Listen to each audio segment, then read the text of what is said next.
Professor Jordan B Peterson, most welcome back to the Kvartal podcast Fredagsintervjun. Thank you. I'm looking forward to speaking with you. You've now released a new book called Beyond Order, 12 More Rules for Life. Why weren't the original 12 rules for life enough? Well, everybody knows you can't have too many rules. Well, look, the original list which I posted on a website called Quora, which is a question and answer website. It had 42 rules, and I picked 12 to begin with that I thought would group thematically and put them in the first book. And it was 12 rules for life and an antidote to chaos. And chaos is one of the, what would you say? It's an existential certainty that you will encounter chaos in your life, and that can be renewing or destructive. And so the book was aimed at helping people conceptualize chaos and helping guide them through what might constitute a reasonable means of construing chaos and also of responding to it. But that chaos isn't the only existential threat. There are pathologies of order as well. And so the second book concentrates more on that. And so partly the reason the first 12 rules weren't enough is because I had more to say about the dynamics of chaos and order. And I do believe that it's extraordinarily useful from a practical perspective to abstract at the highest level possible the fundamental existential threats and opportunities that confront you and everyone else. So uncertainty, unexplored territory,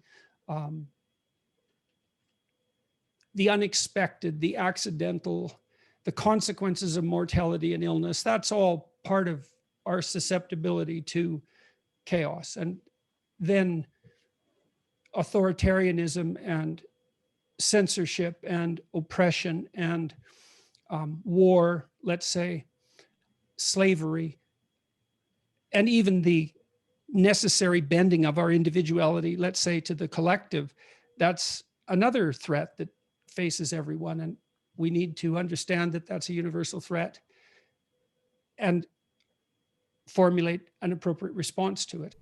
Comparing the first set of rules with these rules, the ones in the last book were more like stand up with your shoulders straight and pursue what is meaningful, not what's expedient, while the new ones have a more gentle tone of voice, like do not hide unwanted things in the fog and do not do what you hate. Is that me being oversensitive, or do I have a point there? No, I think that's true. And I think part of that likely is that the second book, and perhaps also its author, are somewhat more sensitive to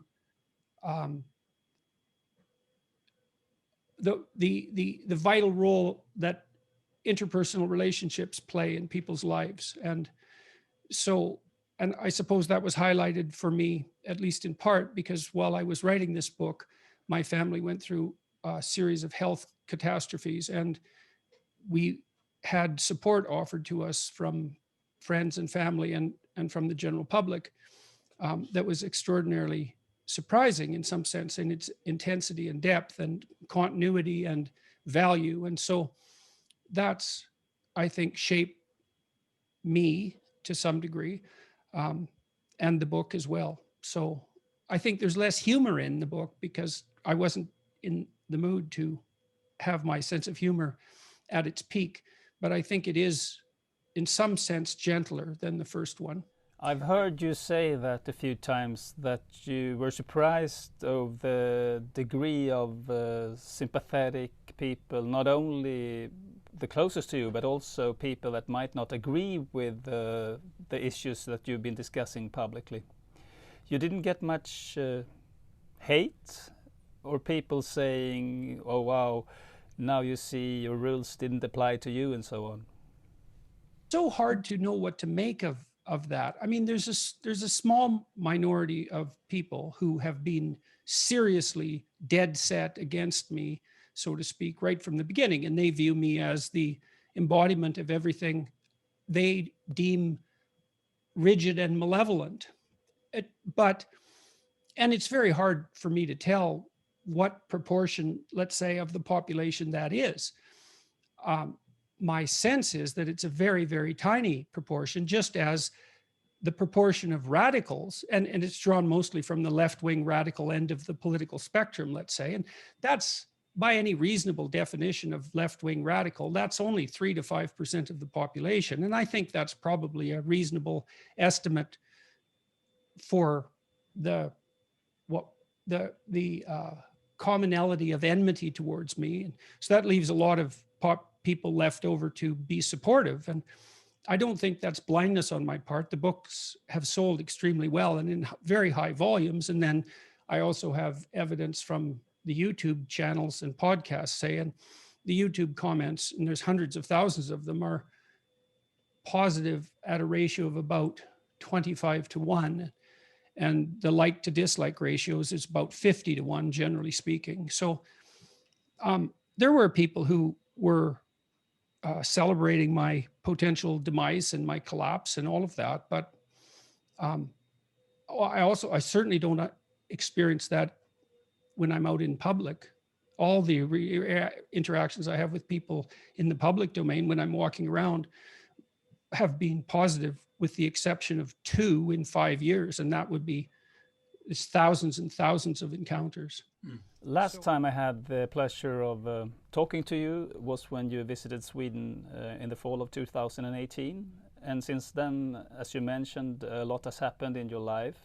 How would you summarize these 2.5 years that's passed since then? Well, 2018 was extraordinarily exciting, and mostly in a positive direction. I was traveling with my wife all over the world, and I was engaged in a very intense tour that consisted of 90-minute lectures and a question period after that. And that was incredibly positive and exciting.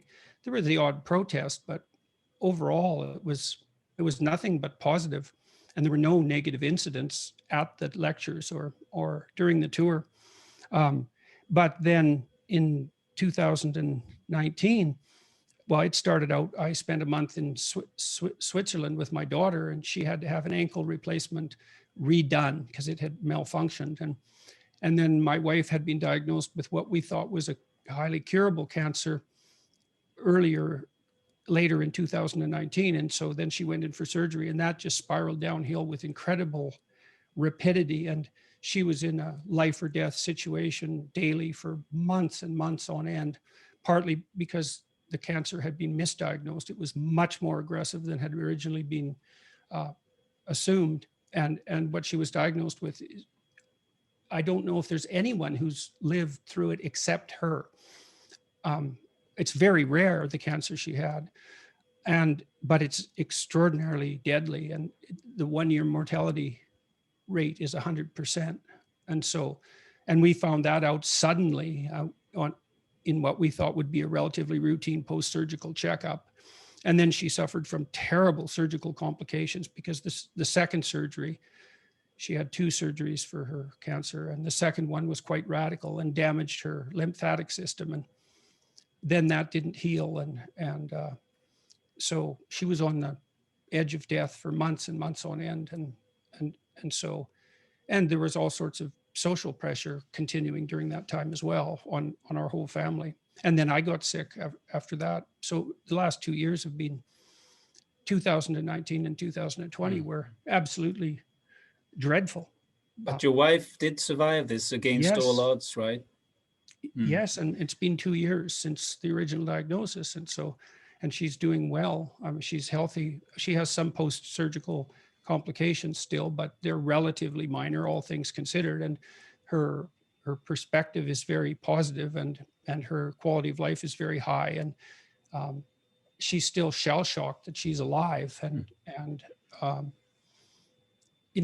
very grateful about that, and about all the support that we received and all of that. And so that's unbelievably positive. I seem to be recovering. I finally, a lot of things happened to me. It's not been easy to sort out what was at the root of my health problems. But this month I was diagnosed with severe central sleep apnea. Oh. So I wasn't sleeping I was waking up 25 times an hour. And you didn't know that? No, well, I'm thin and I don't snore. And so there was really no reason to assume that a sleep problem of that sort might be the problem. I wasn't, typically what would happen is that I would feel absolutely dreadful in the morning to a degree that's virtually impossible to communicate. And then I would improve throughout the day. And by the time 10 p.m. or 11 p.m. rolled around, I was relatively functional and normal, but then I'd sleep and, I'd be placed back in a pit of hell in the morning. And that was continual and very demoralizing. Wow, that sounds like me. I think I should check that up, actually. Well, it's not common for people to feel worse in the morning, especially if they have a depressive temperament. And I have suffered from clinical depression. It's very pervasive in my family history. And so I also thought that was probably contributing to it. And so, but I've been using a breathing machine for the last month, and I've gone from 5% functionality, I would say, to about 60% functionality, which is a lot better. So this is really good news for you then, because just to take the listeners back to what happened, as I understand it, you started using benzodiazepines in early 2017. And you went through a couple of challenging things that you mentioned before with your wife's illness and all that, and your daughter's surgery. What happened was that I got really ill in 2016, right at the end of 2016. Right. And it isn't obvious what happened, although my life was tremendously stressful at that point because my clinical practice was threatened and my university job was threatened, and the Canadian tax authorities were after me for a mistake they made and admitted to 3 months later. And while there were a variety of other things happening as well. And so, plus I was becoming notorious in the press internationally, and it was very surreal and strange. And I got very ill, and I couldn't sleep for weeks, and I had a variety of symptoms that I couldn't understand. I couldn't stand up without fainting. I was freezing, and I went to I was on vacation at that point, and when I came home, I went to my doctor and I told him I hadn't been able to sleep, and he gave me a sleeping medication and a benzodiazepine, and I only took the benzodiazepine, and I was able to sleep, and I continued taking them. My life was still extraordinarily stressful. It took me a long time to recover from whatever hit me in December, and I never really gave it a second thought, which was a mistake, obviously. But for most people, a moderate dose of benzodiazepine doesn't necessarily pose a tremendous threat. Although the FDA has updated its guidelines this year, or late last year, to indicate that they should not be taken for more than 2 weeks. And you took them for a lot longer than that? Yes, regularly for 3 years. But it was a dose that really had virtually no detectable impact on me. My decision was, while I took these, I felt better. My life was still very chaotic and disturbed. I thought, well, this is working. I'm just going to leave well enough alone and not mess around because it's working. And I had stopped taking antidepressants, which I had been taking previously. And so I thought, well, this seems to be stabilizing me. I'm not going to tempt fate by modifying something that's working. Well, then when my wife was re-diagnosed, diagnosed the second time, I noted during the few months previous that my anxiety levels were starting to climb again. So I took a bit more of the benzodiazepine in conversation with my physician. But that didn't work well. And why that is, I don't know, but it seemed to make me worse rather than better. And then that started a whole cascade of events. And I was dependent on the benzodiazepines, and it was very, very difficult to stop taking them. And a minority of people do experience extremely severe withdrawal symptoms that can last for years. There's communities of benzodiazepine dependency forums, let's say, composed of people who've having this sort of reaction, and their experiences are absolutely horrific. Right. So when you tried to get off them, that's when the real problems started. What happened? Well, the most striking effect was that I couldn't stop moving. That's what's called akathisia, right? Yes, yes. And it's so horrible that it's indescribable. It's anxiety on its highest level. It's a combination of anxiety and pain, but it's more than that. It's like being prodded by a cattle prod or by a dozen cattle prods simultaneously. If you get a sensation now and then, like an itch that develops somewhere, and then you're compelled to move your hand to that part of your body. Well, if you magnified that by a factor of 100 and made it happen every 2 or 3 seconds everywhere at once, then that's what akathisia is like, except it's much worse than that. It's indescribably awful. And so I couldn't sit down for more than a year. I couldn't rest at all. Could you sleep? Well, I still had this diurnal characteristic, it had a diurnal characteristic, which was, it was much, much, much worse in the morning, and then would gradually improve throughout the day. Then by the time nighttime came, I could sleep, and thank God for that. That was the one saving grace. And I've spoken with akathisia sufferers who have it all the time, including at night. And I wouldn't have been able to live through that, I don't think. I knew at least during the day that in all likelihood I would get a break at night. So I was living to go to sleep, essentially. I was praying constantly that the day would end so that I could go to sleep. It's truly amazing to realize when I've watched the interview with your daughter made when you were in Serbia, when you just recovered or started to recover. How much, what a fight she and her husband put up to make you survive. I hope my kids will do the same for me, but it's almost more than you can expect from anyone. Many people in my life went above and beyond the call of duty. And I was left aghast, I would say, amazed at their altruistic care, and certainly wasn't convinced that I would have been able to do the same for someone else. And that was with many people, many of my friends, many family members. And thank God we had that support. And certainly my daughter and my son-in-law went far above and beyond. It was complicated because they were working for me at the same time. So, we also were set up financially so that was possible. Thank God for that. And had those resources at hand, and that helped, obviously. Yeah, and you could seek hospitals all around the world, more or less, Russia, Serbia, and that's of course not possible. Yes, yeah, right. And so can they relax now a little bit more, at least your daughter? Daughter is in the Middle East right now, and so is my son-in-law, and and they've been there a couple of weeks, and I told her explicitly 2 weeks ago to stop worrying about me, that she didn't have to worry about me at the moment, that things look much better. And this diagnosis of, sleep disorder has made a tremendous difference to me. So now I can relax, and I'm still shocked at that. Every time I sit down and nothing terrible happens, it's a miracle. You certainly learn to appreciate things you take for granted when things you don't even know you could lose are taken away from you. No one ever is afraid that they won't be able to sit down.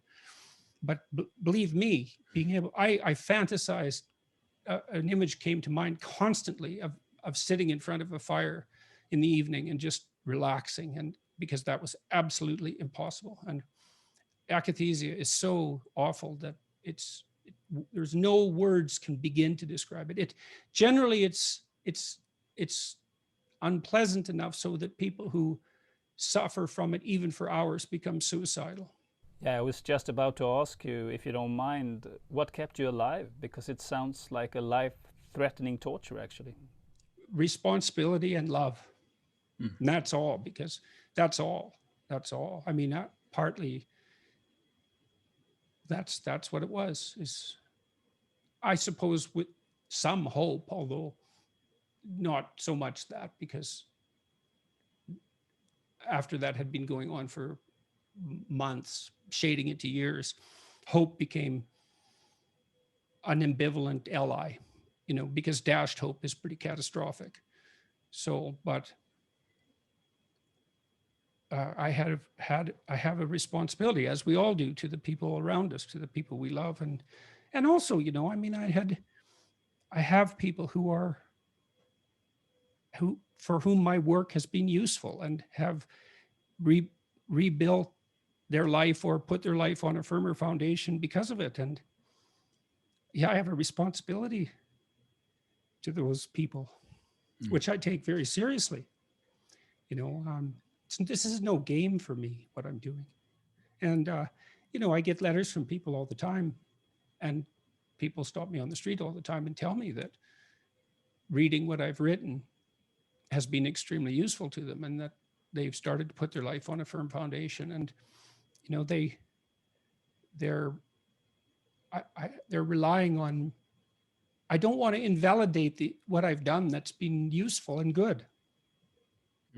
So there's something you said in the interview with your daughter that really got to me. Let's listen to a short clip. What's the old saying? Physician, heal thyself, right? I wrote a self-help book. I'm a psychologist. It's like, well, why the hell didn't I see this coming? And why wasn't I more cautious? And I think those are reasonable questions. Why should people take advice from? And then that's the next question is, why should people take anything I say seriously? Yeah, what's your answer to your own question now, today? Well, I would say that's up to the people who are reading and listening to decide. And I would hope that my words, to the degree that they're mine, stand on their own.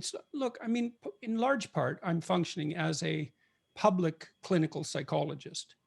And the ideas that I've put forward in my books are original in some sense, but also derivative in many important senses. And I've tried to encapsulate and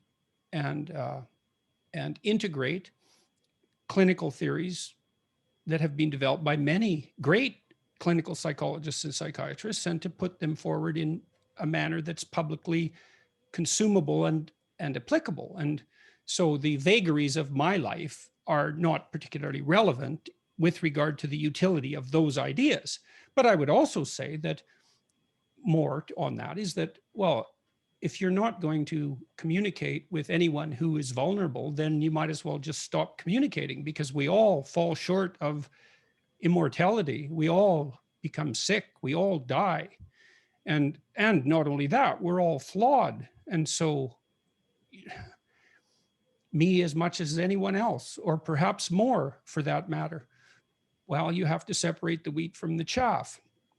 And the people that are not pleased with my existence, let's say, would claim that it's all chaff, but, well, you know, they haven't generally read anything I've written or listened to anything I said. They just assume on the basis of their a priori presumptions and go from there. You reflected in this interview that I'm referring to with your daughter, you reflected around the illness of your wife compared to your illness, saying that more or less no one would ever say that something she did inflicted her illness. But in my case, maybe people would say, why didn't he do that? And why didn't he see it coming? He's supposed to be the expert. What's your reflections on that? Well, that tortured me to death the whole time I was ill. I mean, one of the dreadful things about being ill with something that isn't clearly diagnosable is that you have no idea what you may have contributed or are continuing to contribute to its initial existence and its persistence. And so without a definitive diagnosis, because it was a multi-symptomatic illness, I was constantly beset by moral doubts, and I looked to see what if I had been doing anything wrong, which I'm still doing diligently, and doing whatever I can to rectify that as fast as I possibly can in every direction possible, and that's all I can do. What happened to me is still not completely clear to me.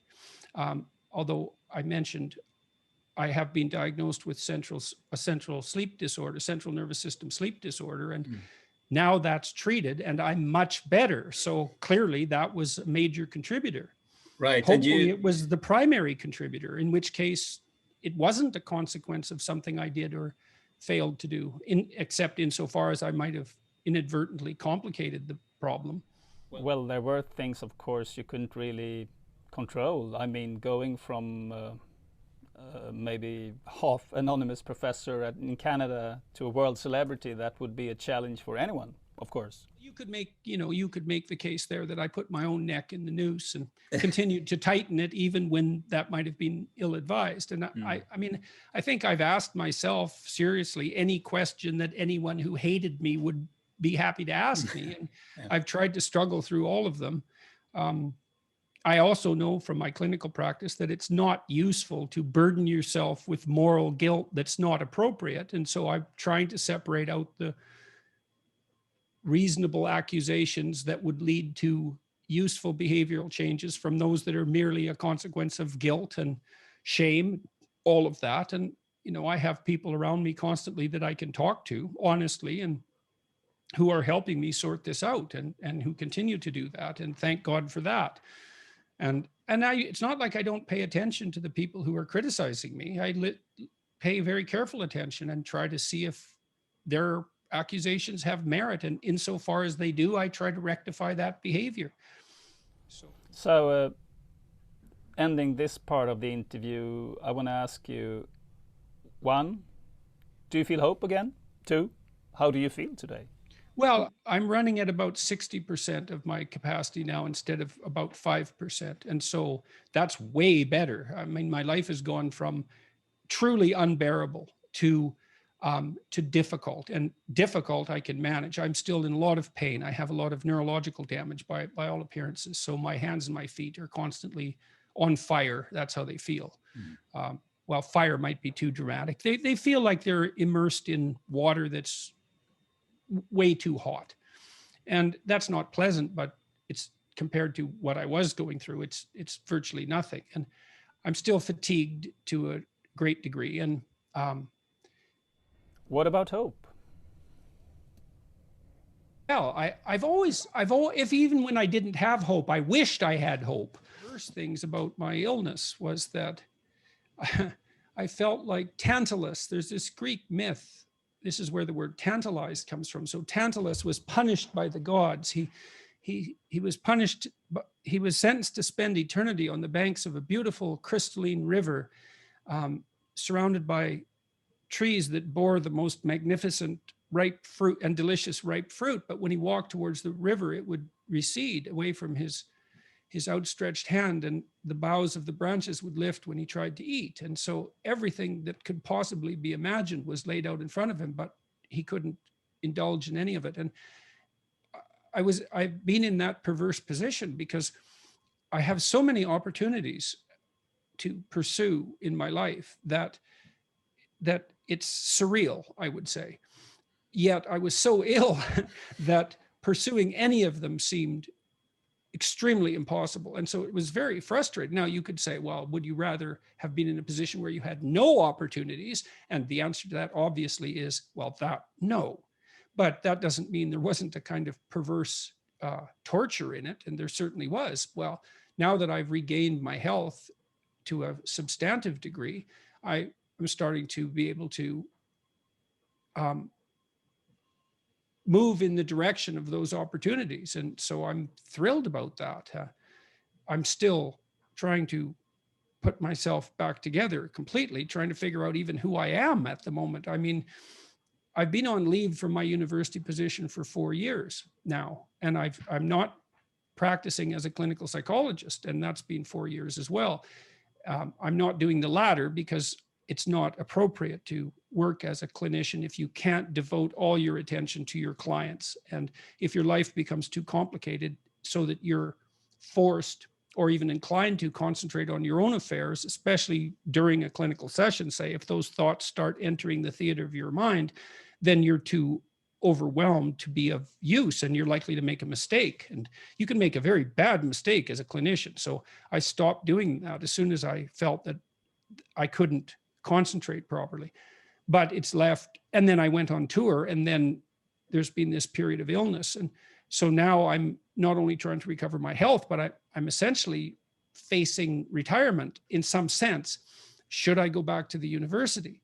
And if not, what should I do? And those are complicated problems. Everyone faces them when they make a major transition in their life. But this coincides with a major illness for me, and also the major illness of my wife. And so our relationship also has to be restructured in a dramatic way, because both of us are quite different than we were before all of this happened. And neither of us really know who, we don't know ourselves, and we don't know the other person anymore. So, but having said all that, well, I'm trying to sort through all that, and it seems to be working. And so I hope that continues. And I have so many opportunities. I mean, I'm in this terribly fortunate position.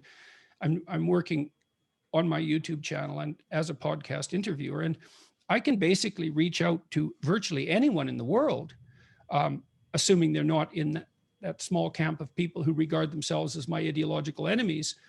And they'll, in all likelihood, agree to talk to me. And so I don't know exactly what to do with that. I'm going to change the direction of this conversation a little bit. Like I said in my introduction, you went from a big celebrity at your own university, maybe, to a celebrity in the whole world. How have you reflected on how that might have affected you, and not the least your self-image, before all this that we discussed now happened? Well, it's very hard to conceptualize. I don't know how to conceptualize it so exactly. I mean, there's a variety of, let's say, philosophical problems that arise. And I would also say, from a clinical perspective, whenever anyone is forced to reevaluate their sense of self at a fundamental level, that's a traumatic problem, because your sense of self is something at the core of all of your assumptions. And so when that shifts and moves, then everything shifts and moves. Even if it shifts for a good reason. I mean, this was the result of your success. Well, let's say success and notoriety in some weirdly intermingled manner. Yeah. And, my sense to begin with was that I would be a flash in the pan, essentially, that the press, the focus of interest in me would shift and then move. And that's the most likely prediction. And I certainly expected that to happen, but it has definitely not happened. And so now I've been trying to think through why that hasn't happened and what that signifies. And that's extremely complicated. Like, it's not obvious. Now, what I've come to, I'm playing with the idea that, well, first of all, I'm trying to see myself from outside, which is hard because I'm inside my bubble, so to speak. And so I have biased information. And so I don't know, I can't conceptualize my position in the broader world. Say, I know that I'm very well known everywhere. I know that because of the sheer volume of views that my lectures get online, let's say, but also because whenever I travel, wherever I go, people always stop me. And it doesn't matter where I am in the world or in an airport or on the street or so. That's quite clear. And then I'm trying to figure out, well, who does that make me comparable to exactly? What sort of person am I exactly? Am I like Jonathan Haidt, the New York University professor who runs the Heterodox Academy, or Steven Pinker, another public intellectual, Michael Shermer, someone like that? And yes, or perhaps Christopher Hitchens, or perhaps Richard Dawkins. I'm not comparing myself directly with any of those men, understand, but I'm trying to get a handle on what it is that I am, let's say. Well, I do have one foot in the scientific and rational world, but I think one of the things that makes me different is that I also have one foot in the mythological and religious world. And that makes me unlike the men that I just listed. By and large, they're mostly Enlightenment rationalists and empiricists, scientists, and more power to them as far as I'm concerned. I was a practicing scientist for decades, but there's this additional element that characterizes my thinking. And I think the reason that I've become, as Nellie Bowles called me in the New York Times, defender of the patriarchy, both to my viewers and readers and also to my detractors, is that I do mount a defense for what I regard as the valuable elements of our culture, both on the religious and mythological side and on the scientific and rational side. And so if the radicals who want to tear everything down are looking for an emblem of what they're opposed to, I sort of fit the bill. And perhaps rightly so. I am a product. I mean, I'm a product of the modern Western education system and the standard bearer for it, for better or worse. But unlike the persons you referred to, you became, maybe against your will actually, a political figure in many ways. I know that you have struggled with that. Why do you think that happened? Well, it was because it was complicated. Again, the proximal cause was that I commented on what you could argue was a political issue, which was the formulation of a particular bill in Canada that mandated a particular kind of speech. And so I regarded it as a compelled speech, a piece of legislation mandating compelled speech. And it happened to focus on the rights and identity of individuals who were struggling with their gender identity. And that was more a, what would you say? It wouldn't have had to be that issue. It wasn't an issue that I had any particular interest in specifically. It's not that I regard it as unimportant or trivial. It's just that it wasn't something that had occupied my thinking. But I looked into the legislation in some detail and realized that it was unprecedented. What it was doing was unprecedented. And for me, to begin with, it was a free speech issue. And the issue specifically was the issue of compelled speech. The government has drafted legislation that means you have to say this. And that's different from the government drafting legislation saying that you can't say this. So let's say anti-hate speech legislation, which I also have a substantial amount of trouble with and think that by and large does far more damage than good. But for me, the politicians, in the pursuit of what they liked to believe was a moral end, had jumped out of the political domain altogether into the philosophical or even religious domain by insisting on compelled speech. And my firm belief is you do not get to tell me what to say. I don't care what your reason is. Now, perhaps you and I, as people of goodwill, could negotiate a solution to the problem of how we're going to communicate with one another, and that's fine. I do that with people all the time. But when it comes to compulsion, that's a whole different matter. And then I've realized more recently that there was more to it than that, although I had an intuition of that at the time, but I hadn't thought through the issue completely. So it was more of an intuition, something. But to put it really simple, if I was to identify myself as a woman, let's say, and I want you, Jordan, to call me her, and that's something you fought for your right to refuse to do that, right? Only to refuse the compulsion. Ah, okay.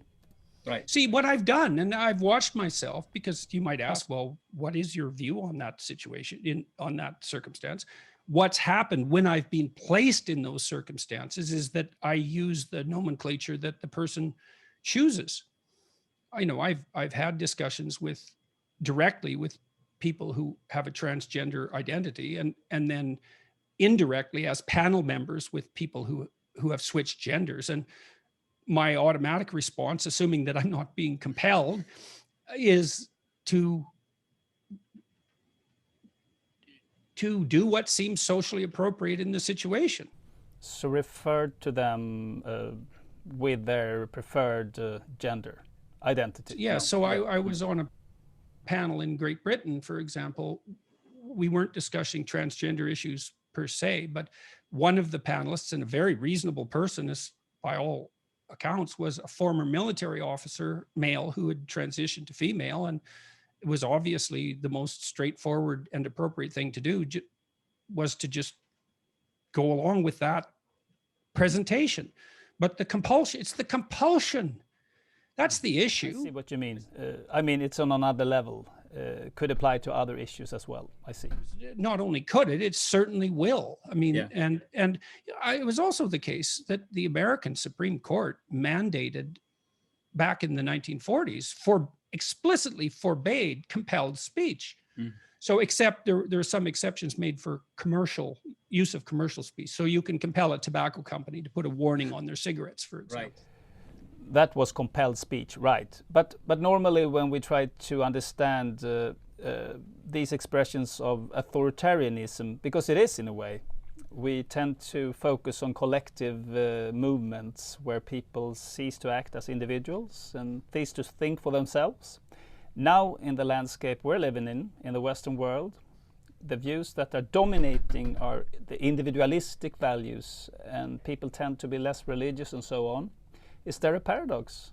This tendency towards authoritarianism is present at the same time as we have this individualistic values that are very dominating.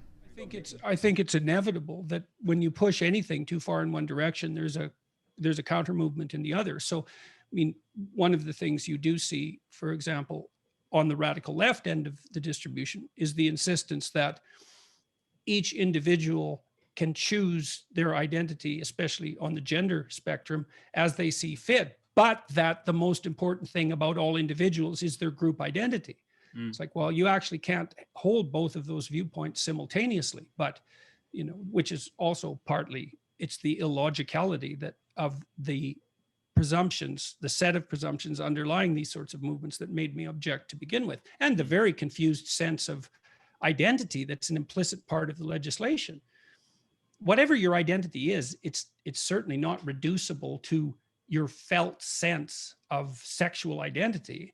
And it's by no means clear whatsoever that whatever your identity is something that you have the right to impose on other people. No one does that except for antisocial 2-year-olds. And I mean that technically. We all negotiate our identities with other people, or we use force. To make them... It's the force that right. I'm objecting to. Another collective movement that's been very strong historically is, of course, the one of religion, and that's declining in the Western world.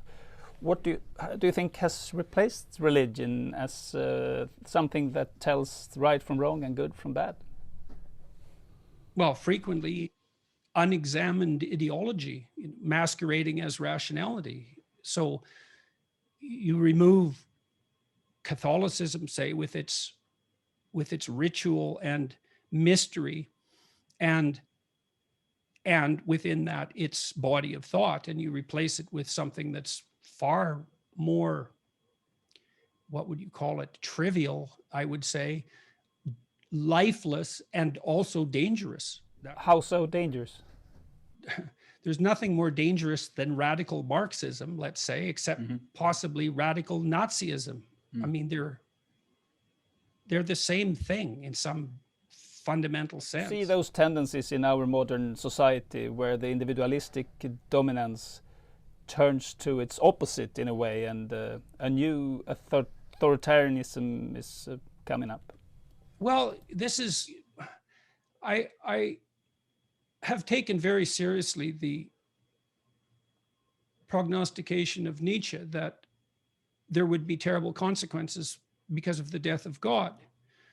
And Nietzsche believed that, well, that we would oscillate between nihilism and authoritarianism, essentially, as a consequence of the demolition of our religious beliefs. And I believe that's exactly right. And I think the bulk of the evidence supports that viewpoint. And then the question is, well, you know, for the rationalist, materialist, atheist types, that religious tradition was nothing but superstition to be superseded, but that's just not the case. It wasn't nothing but superstition. It wasn't quasi-empirical science masquerading as knowledge. It was an attempt to identify the contours of the ethical landscape, and in the process to satisfy the religious instinct. And we have a religious instinct. If you're a credible neuroscientist and you know the literature on emotion and motivation, the existence of the religious instinct is incontrovertible. It's there. Well, why? And what's it pointing to? And what does that mean? And I think part of the reason that people have focused their interest on what I'm doing is that I'm trying to answer that question in a very serious way, in the most serious possible way. But let me give you one example of this to be a little bit more concrete. We have world celebrity and climate activist Greta Thunberg here in Sweden.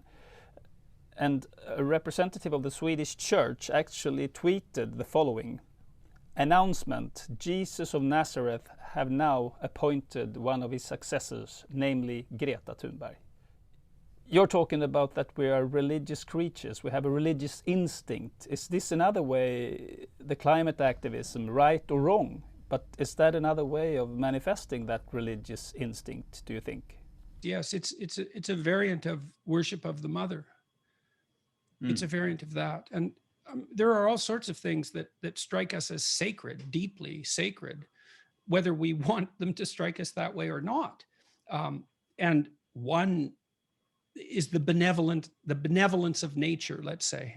And that, from my investigations, that to me is the domain of feminine symbolism primarily. And so it's Mother Earth worship. And there's something to it. Obviously, we have to maintain the environment in which we exist. We have to maintain and tend it. And it's a fundamental moral obligation. And if we fail at that, we die. And we have died many times in the past as a consequence of failing to do that. But that doesn't mean that that instinct towards preservation, let's say, is a sufficient moral guide in its raw form, unstructured by tradition, and put forth with the force of a final moral argument. The planet would be better off if there were no people on it. Definitely, but how do you distinguish these matters or these issues that have this religious, more or less religious values from other issues, like things where we really can disagree without being declared as bad people? If I say climate change isn't happening, someone would call me ungodly, more or less. Oh, I think it's partly because of their comprehensiveness, right? I mean, climate, for people who are terrified by the potential of environmental destruction, it's apocalyptic. It has to be the most important issue because everything else by definition depends on it. Now, and my attitude towards that is that it's much better to decompose those problems into their constituent elements. And that's the appropriate technical approach, which is why I'm an admirer of Bjorn Lomborg, who I think has done a better job of that than anyone on the planet. He's got a method for doing it. And, you know, Lomborg takes climate change quite seriously, and he lays out a practical and pragmatic way of dealing with it to the degree that it can be dealt with, while simultaneously noting that many other things are also important. Yeah, and he doesn't instruct us to panic, which Greta Thunberg actually does. Well, there's the danger of not reacting, and there's the danger of overreacting. And Lomborg doesn't want people to spend $2 trillion in an ill-advised policy that will produce no detectable outcome whatsoever, when there are other things that we could be doing, like increasing the nutritional support for young children in developing countries, which would have an immediate positive measurable impact that would be of definite benefit to millions of people. And these things, if you're going to take these things seriously, you have to take them seriously. And the religious element there that we've been discussing, it deals in generalities of the sort that aren't helpful. And it's worse than that, because holding that viewpoint also allows you to locate evil somewhere convenient, and usually somewhere outside of you. And so that's also, and that's extraordinarily dangerous, because the appropriate thing to do with external evil is to eradicate it. And so, well, I see your point. You've seen where that goes. Yeah.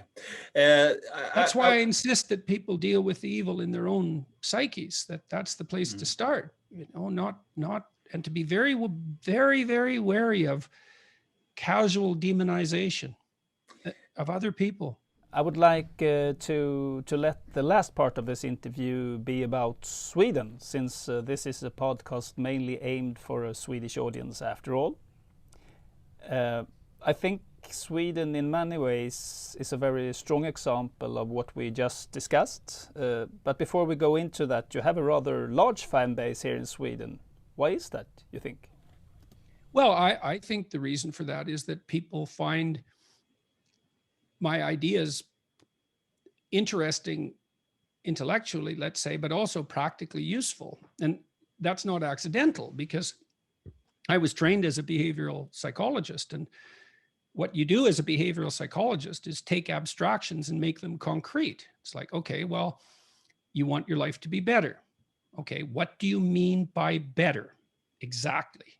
And then what steps can you concretely take that are implementable day to day that will move you in that direction?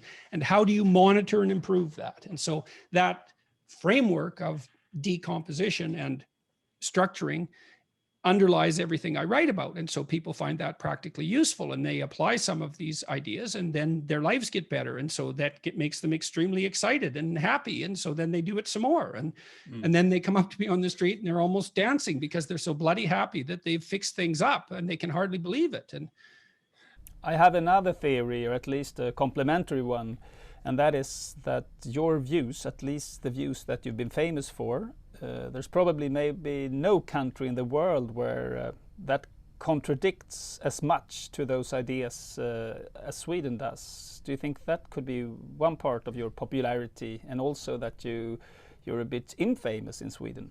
Oh, I think the Swedes can experiment with the least authoritarian structures because their society is so structured. Right? I mean, your country, which is relatively small and relatively homogenous, and in terms of its ethnic makeup, and well, not anymore, actually, no. Well, that's changing with some rapidity, but compared to many places, it's still essentially the case. And your society is extremely peaceful, and all the tradition is implicit. So there's not much need for authoritarian force. And so Swedes can experiment with the most benevolent of social policies because so much of the structure is already built into the society. But that's simply not the case in many, many countries. But that's really interesting, because I think 10, 20 years ago, that was definitely true. But many Swedes experience a difference in that sense. It isn't as safe anymore. We have big problems with gang violence, people shooting each other on the streets, and that's rather new in Sweden in the way we have it now. And we have big problems with integration of new immigrants. So that has sparked a feeling of insecurity, I think. And maybe also that some people at least, want to see more of, if not authoritarianism, at least authority. What's your reflections on that? Because I think things are happening here that we're not used to. Well, I would say they may be happening there in a manner that you're not used to, but they're still not happening there to the degree that they're happening in most places in the world. No, and I'm not trying to make light of Sweden's problems. Don't get me wrong. Although I do think it's difficult to get a really firm grip on how much things have deteriorated with regards to, say, felt personal safety over the last 15 years. It's very, very difficult to get data on that's reliable. If things are pushed to the point where some of these implicit traditions are violated, well, then chaos is going to start to manifest itself. So you guys don't know, for example, at what rate you can integrate people who aren't of your culture without that producing destabilization in ways that you don't want. I mean, no one knows that, right? We don't have a mathematics for that. And I suppose it depends to some degree on who it is that you're admitting and under what circumstances. So I think up till recently. But we don't want to ever forget to note that the reason that Sweden can experiment is because it's it was and is in many regards so unbelievably stable and law-abiding. So that it's just built into everyone to a degree that's, well, it's so built in that it's invisible, and it's the hallmark of a thoroughly civilized society. What I feel in Sweden is that up till recently, people were feeling the way you describe, that this system is so robust, nothing can change it. And the couple of last 5 years, maybe or so, people are not as convinced anymore about that. And I hear more and more people wanting authority in a way that we're not used to. You know, tougher on crime, tougher in school, all that. And I just wonder where that can lead us. Well, that's a non-differentiated reaction to the emergence of chaos. Well, what do you want as an antidote to chaos? More order. It's like, well, wait a second. What you need to do is, and this is very, very difficult, and I talk about it to some degree in chapter 6 of my book. I think it's chapter 6, which is abandon ideology. It's like, well, you want to take one of those problems, like, well, maybe there's a rising rate of rape, for example, sexual assault. Well, is there exactly where, by exactly what measures, and what's causing it? And then to focus in on exactly the cause and to address that carefully and experimentally to reduce it. Without doing that, and that's very hard. It's very hard to do that. It's hard conceptually because you have to decompose the problem. It's hard to come up with the definitions. It's hard to do the measurements accurately. It's hard to design the interventions. It's hard to test them, etc. But that's the right response rather than a knee-jerk reaction, which is, well, we need more order. It's like, well, yes, except that order has its pathologies as well, of course, and that's people automatically become afraid of that. Yeah, right. But what you describe as the right way to go about it is probably quite the opposite towards what I feel is in the air right now. Let me give you an example. Okay. So there was a recent report released in the UK about race relations. It was commissioned by Boris Johnson, and it was commissioned because of the claims that Britain was characterized by systemic racism. And that's an accusation that's leveled against the patriarchy everywhere in the West now. So the question is it true? So the people who mounted this committee, who looked like a credible bunch and who were made up by and large of minority members, for whatever that's worth, headed by a very respectable Black intellectual who has a credible ethical history. And their conclusion was, no, there is no systemic racism in Britain. If you compare the probability of success across ethnic groups, what you find is that the native-born whites are by no means doing the best. So, but there are groups who are disproportionately unsuccessful. And those in specifically were Caribbean Blacks, but not African Blacks. Okay, so, so Black doesn't seem to be the issue. So it doesn't seem like a race issue, or if it is, it's not a simple race issue. It's not a simple matter of instantaneous prejudice. Well, more detailed analysis seemed to reveal that it was a consequence of destabilized families, that in the Caribbean Black community, the rate of single-parent families is over 70%. It's much lower in the African immigrant population, and that seems to be the determining factor. So the disproportionate disadvantage that some racial groups appears to have in England is actually a proxy for a destabilized family structure, assuming that's all correct. And there's a plenty of evidence suggesting that single-parent families are not optimal, all things considered. So that's the kind of careful decomposition that's necessary. But, you know, and there's outrage about it because, well, obviously the committee was biased and so forth and so on, but it's still the kind of careful analysis that's the only alternative to a knee-jerk call for renewed order. And we don't want that. It's too religious in some sense. I'd like to spend the last couple of minutes on the issue where you maybe are the most controversial in Sweden, and it's of course about gender and feminism and so on. And Why do you think this issue is so particularly flammable in Sweden? No, it's because the people who are pushing for equality of outcome don't know what they're talking about. They're so ignorant about the relevant data that it's staggering. So since I pointed out 5 years ago that, for example, as you make societies more egalitarian, as you have in Sweden, the certain differences between the sex magnify instead of shrinking.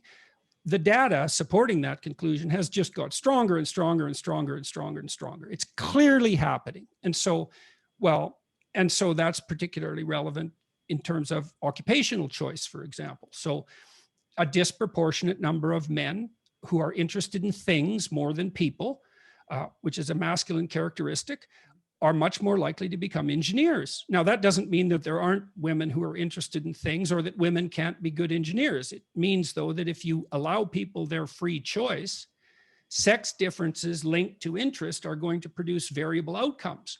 Well, that goes against the doctrine that human beings are completely malleable in any direction that social policy wishes to take them, which is the fervent dream of left-wing radicals, for example, and not infrequently right-wing radicals for that matter.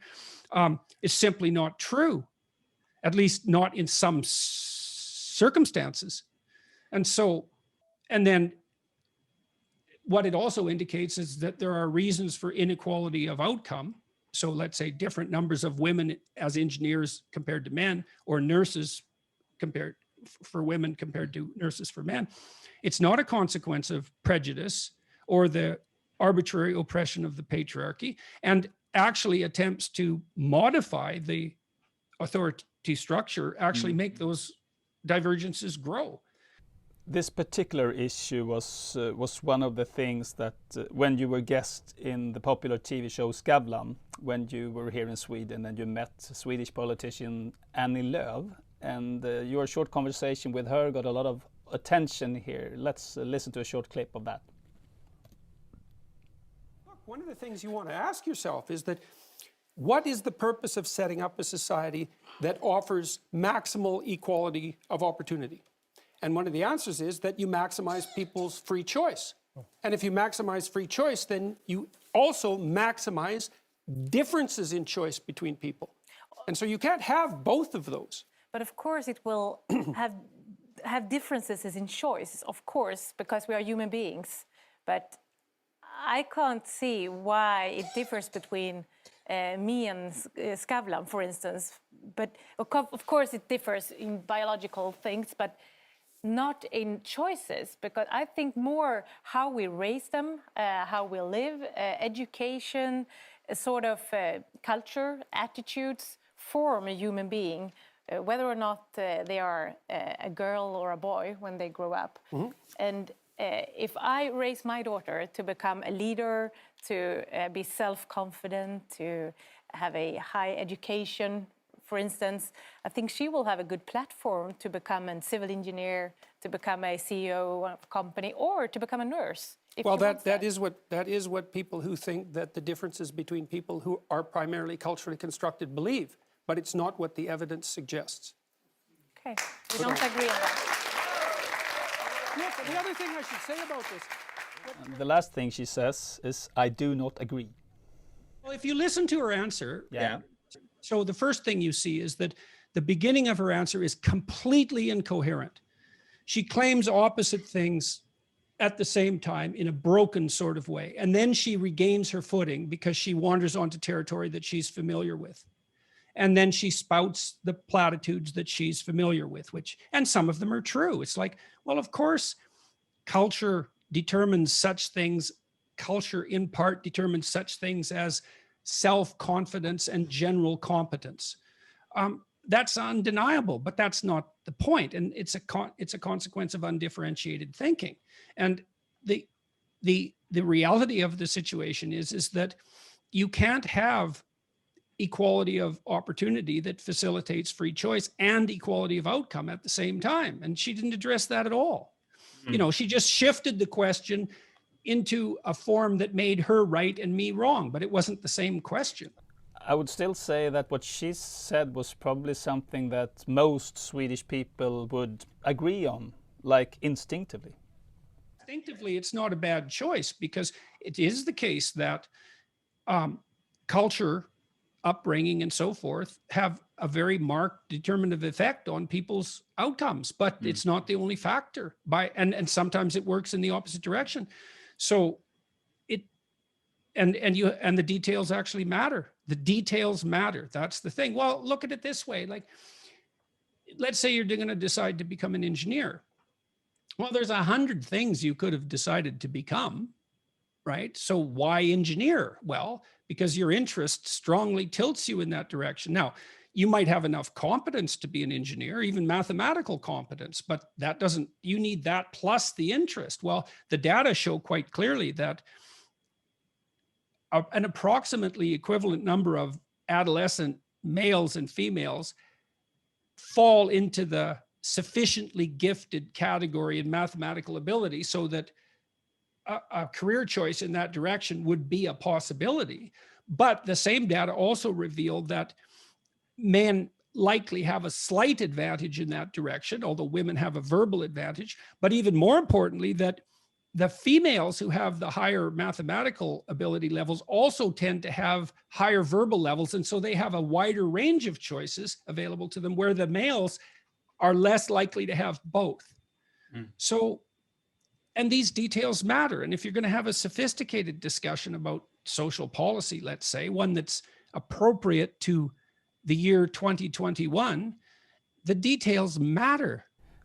That seems to be like the motto of this whole interview: details matter and decompose. That's interesting. The foreign minister Margot Wallström said about you, quote, "I think he should crawl back under the rock he came from." And that's a statement note about you from one of Sweden's most prominent and experienced politicians. First of all, she confuses who she thinks I am with who I am.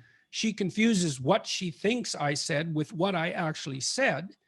And she's, to the degree that she did understand what I was saying, she's disturbed, as she should be. Because look, it's disturbing to note that if you transform your society in an egalitarian direction, that certain intrinsic differences between men and women magnify.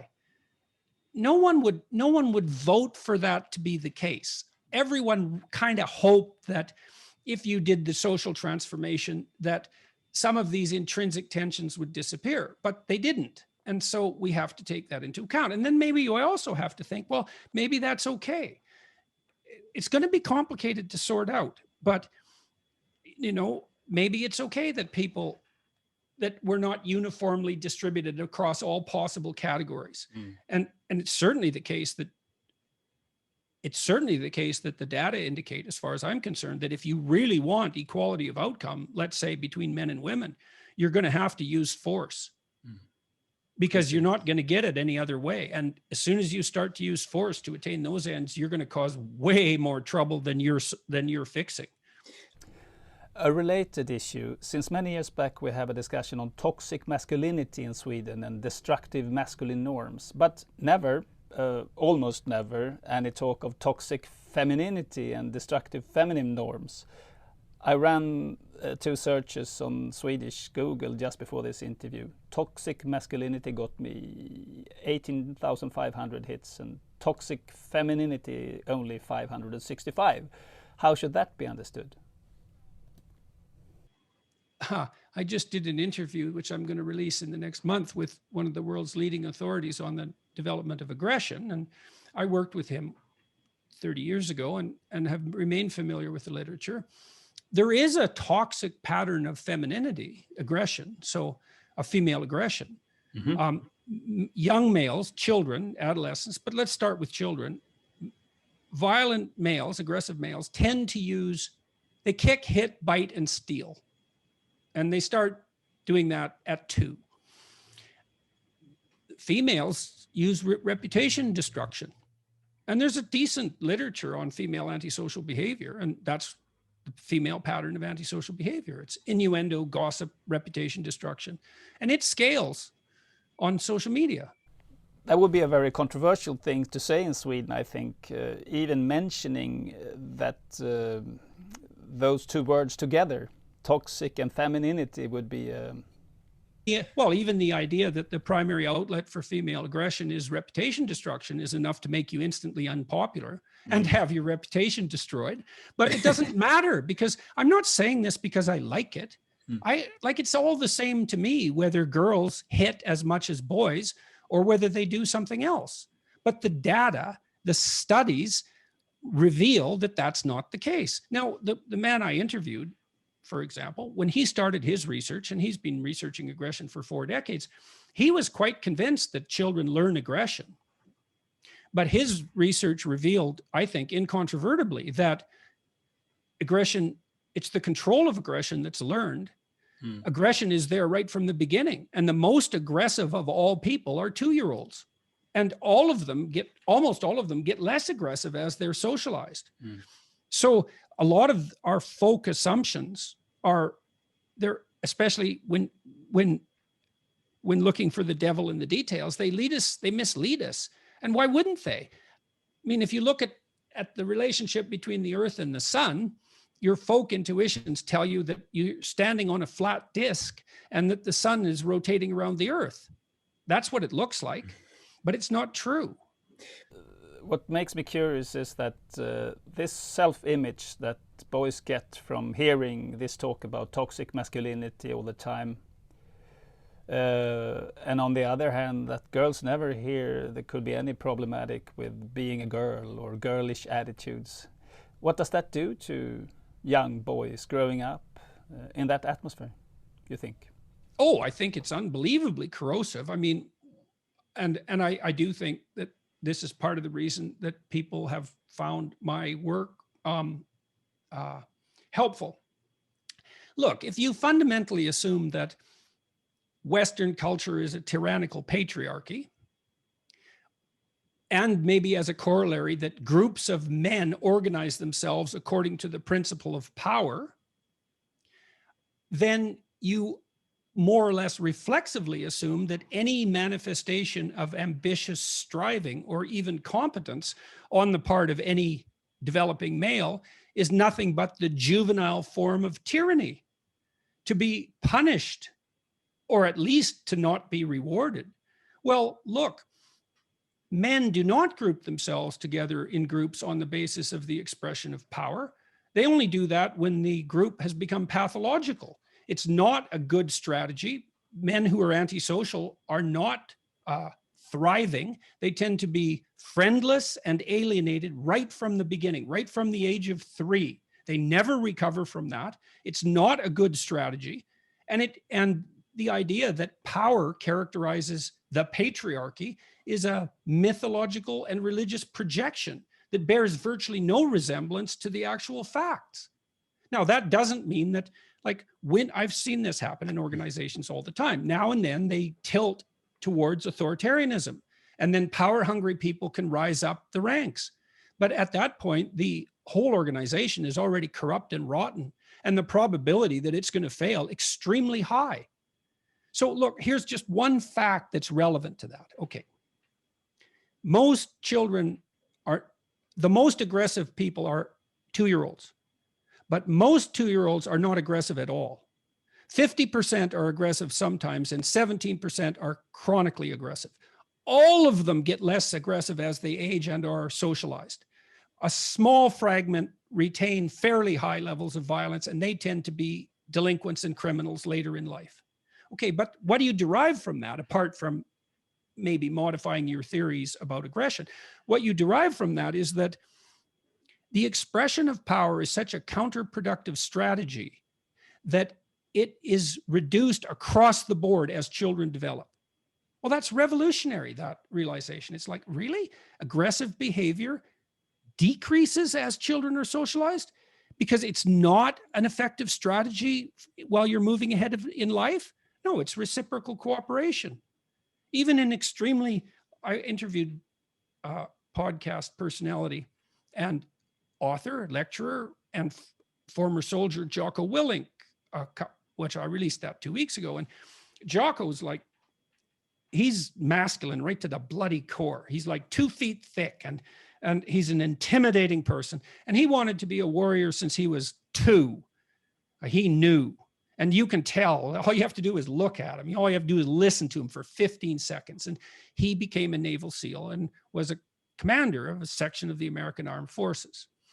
And he talked to me about his Naval SEAL training. It's like, well, what did they teach those hypermasculine, aggressive guys? You have your buddy's back. That's the prime dictate.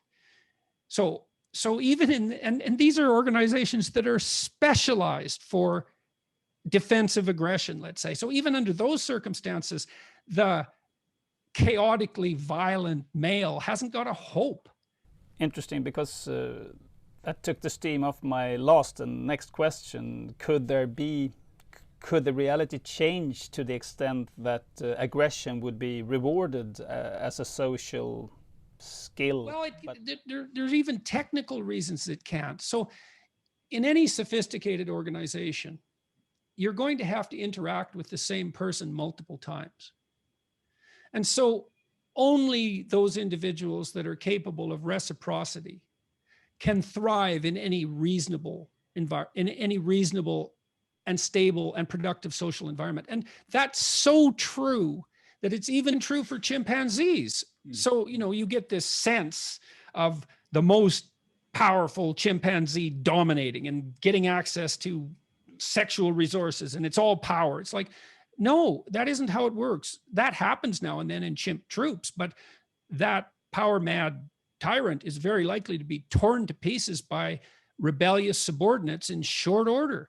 And the chimps that maintain their grip on power, let's say, which isn't the right way to think about it, are characterized by a tremendous degree of long-term reciprocity. And it's no different. That's far magnified in human beings. So it's no wonder people tell me to crawl back under a rock, because I say, you think that the patriarchy is that it's a patriarchy and that it's based on power. It's like, you're wrong. That's wrong. And it's not only wrong, it's wrong in an unbelievably destructive way. You're going to destroy what you have that's valuable before you understand it. And you're going to punish people, especially young men, for manifesting their virtue because you reflexively associate it with a vice. And that's because you're ignorant and because you're malevolent. So it's no wonder she wants me to crawl under a rock. Big jump to the last question. What do you think you will do 5 years from now, considering how many changes your life has taken the past 2-3 years? I guess I hope that I'll be doing something that's similar to what I'm doing now.